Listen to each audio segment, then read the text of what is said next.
মান সম্মানের ভয়ে এবার উপায় না পেয়ে কুসুম রীতিমতো সুইসাইড অ্যাটেম্প্ট করলো। হ্যাঁ বন্ধুরা, ভিডিওটা লাইক দিয়ে দেখতে থাকুন। যে মুহূর্তে কিনা রাতুল বলতে থাকে যে আপনি একদম ঠিক কথা বলেছেন দেবলীনা ম্যাডাম, যেই মেয়ে কিনে এতদিন ধরে আমার ইমোশনসের সঙ্গে ছেলেখেলা করেছে, যেই মেয়ে কিনে এতগুলো মানুষকে নাস্তানাবদ করে ছেড়েছে, এতগুলো মানুষকে কষ্ট দিয়েছে, তাহলে সেই মেয়েকে তো এত সহজে ছেড়ে দেওয়া যায় না। তার উচিত শিক্ষা হওয়া উচিত, এবং তাকে উচিত শিক্ষা দেওয়ার জন্য আপনি শুধু আমাকে বলে দিন আমাকে কী কী করতে হবে, এবং সেই সমস্ত কিছু করে তবে আমি ওর জীবন থেকে বিদায় নেব। এত সহজে তো কুসুমকে আমি ছেড়ে দেবো না, কারণ যে মেয়েটাকে আমি আমার প্রাণের থেকেও বেশি ভালোবেসেছি, যে মেয়েকে কিনা আমি আমার জীবন সঙ্গী হিসেবে মনে মনে গ্রহণ করে নিয়েছিলাম, আমার গোটা জীবনটা আমি তাকে নিয়ে সাজিয়ে ফেলেছিলাম, সেই মেয়ে শেষ মুহূর্তে এসে যখন আমার সঙ্গে এরকম নোংরা একটা খেলায় খেলতে পারে, তাহলে ওকে তো আমি এত সহজে ছাড়বো না। ওকে যে করে হোক না কেন, আজকে সকলের সামনে যদি আমি অপদস্থ করে ওকে মৃত্যুর পথযাত্রী আমি না বানিয়ে দিয়েছি, তাহলে আমার নামও রাতুল নয়। অন্যদিকে দেবলীনা বলতে থাকে যে দ্যাটস গ্রেট, এটাই তো আমি চেয়েছিলাম, এই স্পিরিটটাই তো আমি তোমার মধ্যে দেখতে চেয়েছিলাম।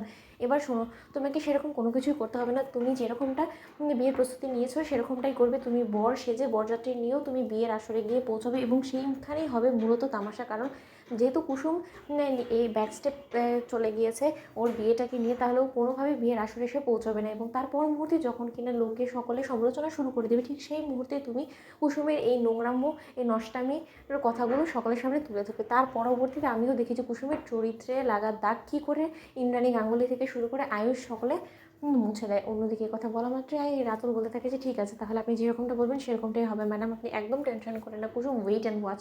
অন্যদিকে কুসুম দরজা ধাক্কানো সত্ত্বেও কারো পক্ষে কোনো রকম কোনো সারা শব্দ না পাওয়ার ফলে কুসুম যখন বলতে থাকে যে এটা নিশ্চয়ই দেবলীনা ম্যাডামের চক্রান্ত, এবার তো আমি এখান থেকে কোথাও পালাতেও পারবো না, এবং আমি যদি পালাতেও নিই তাহলে যদি একবার কারো কাছে ধরা পড়ে যায় তাহলে নতুন করে একটা সিন ক্রিয়েট হবে, তার থেকে বরঞ্চ আমাকে অন্য একটা পথ বেছে নিতে হবে, কিন্তু আমি করবো তো করবোটাকে। অন্যদিকে কুসুম আর কোনো রকম কোনো উপায় না পেয়ে এক পর্যায়ে যখন কিনা আত্মহত্যার সিদ্ধান্ত নেয়, এবং কুসুম যখন বলতে থাকে যে একমাত্র আত্মহত্যার পথই আমার জন্য খোলা আছে, কারণ এই পথই একমাত্র আমার জন্য শান্তির হবে, এবং একবার যদি আমি মরে যাই, এই পৃথিবী থেকে যদি চলে যাই, তাহলে হয়তো বা কেউ আর কোনোদিন আমাকে নিয়ে এতটা ভাববে না, আমার চরিত্র নিয়ে ঘাটাঘাটি করবে না, আমাকে কলঙ্কের দাগও দেওয়ার চেষ্টা করবে না।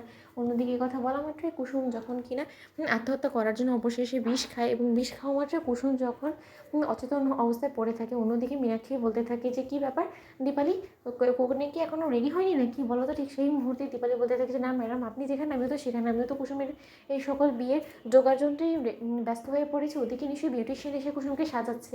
অন্যদিকে মীনাক্ষী বলতে থাকে যে এত সহজে কুসুম এই বিয়ের পিঁড়িতে বসে যাচ্ছে, এবং গোটা বিষয়টা নিয়ে আমার কোনো মতেই না কোনো কিছু সুবিধার বলে মনে হচ্ছে না। একবার দেবলীনাকে জিজ্ঞেস করি। অন্যদিকে দেবলীনার কাছে জিজ্ঞেস করে মাত্রই যখন কিনা দেবলীনা বলতে থাকে যে আন্টি আজ রাতে যা কিছু হবে সেটা হয়তো বা তুমি কোনোদিনও কল্পনাও করতে পারোনি, শুধুমাত্র তো আর অপেক্ষার পালার কয়েকটা ঘন্টাই তো অপেক্ষা করো, সব জানতে পারবে। তো বন্ধুরা, লাইক এবং শেয়ার করো, সাবস্ক্রাইব করো।